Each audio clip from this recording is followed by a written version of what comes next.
Good afternoon, Pastor Fuzz. How are you today? I'm high on life, thank you. That's a great way to be. So, what everybody's really dying to know is, how do you feel about the redistribution of wealth? Well, I think it's panic. I think so many people don't want to be wealthy.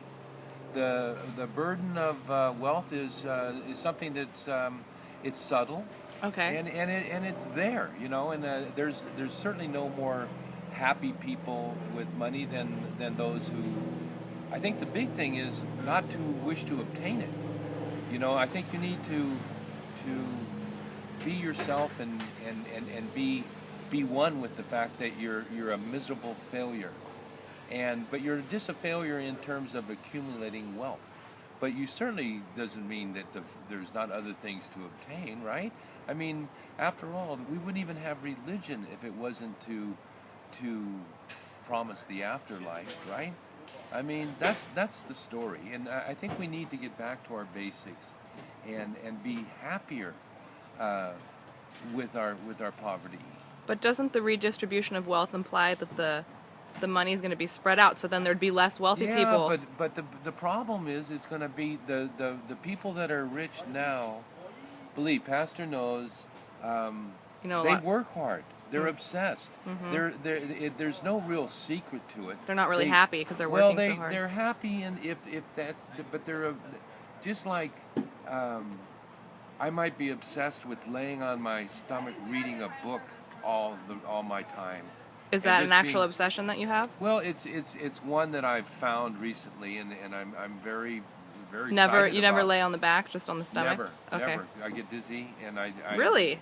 Right. Okay. But I'm very excited about it, and I wouldn't call it a passion, but I have friends that are very, very wealthy, and I mean wealthy. Well, do they share the wealth with you? I could call them today, and they would be at work, and they would answer the phone, and would they share their riches with you? Would no, they redistribute of it course to you ever? No, but if they were forced to, they would wind up. If everybody had an equal amount of money, it wouldn't take them long to wind up with a bunch more money again, a disproportionate amount again, and then the whole cycle would start all over again. And then all the crackheads would just have a bunch more crack, and then they'd be poor again. Exactly, with the monkey on their back. Exactly. You know, so it's so short-sighted. Yeah. You know, the people that don't have wealth are there's a lot of reasons for it. One, they're not smart enough. Two, they don't work hard enough. Or three, and most importantly, they're very happy with their station right now. And as a man of the cloth, I totally are in that camp. Yeah, you have to encourage people, especially with my new passion of the stomach reading. The reading. Yeah. Yeah, I'm reading about the Nuremberg trials right now, as a matter of fact. I don't know anything about that. It's what they did to the Nazi war criminals after the. So you say Nazi? Nazis. Yeah, Nazis. Yeah, Nazis.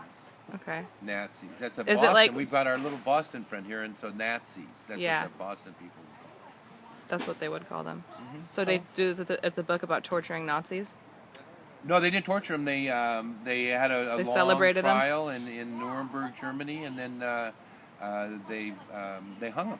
Oh, good. Good. All right. Yeah. Okay.